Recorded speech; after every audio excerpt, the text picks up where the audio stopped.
আসসালামু আলাইকুম। এই দৌলত কা কেমন আছেন? হ্যাঁ ভালো। ভালো আছেন? আপনি কইতেছেন না? ওই ভারত ইন্ডিয়া। ভারত ইন্ডিয়াতে আছেন? হ্যাঁ শ্রীলঙ্কা।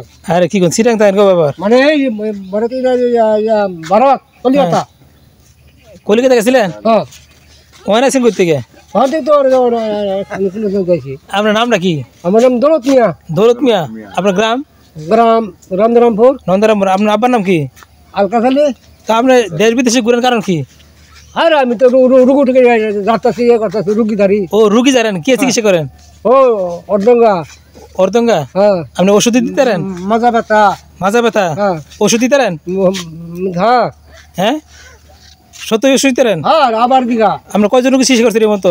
এই পর্যন্ত 1.5 লাখ। এখন আইলে মানুষ আইলে আপনার কই পাইবো? হ্যাঁ বাড়িতে পাইব। বাড়িতে পাইবো? হ্যাঁ। অনেকে তো খুঁজে কিন্তু আপনার নাম্বার আছে? মোবাইল নাম্বার আছে?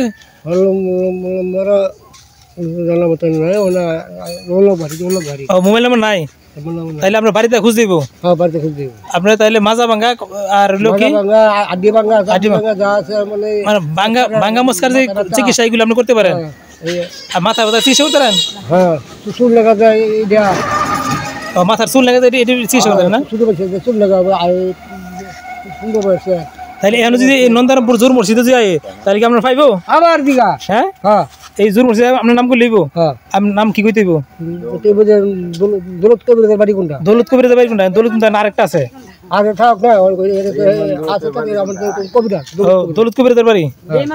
ঠিক আছে ভালো থাকেন। হ্যাঁ আসসালামু আলাইকুম।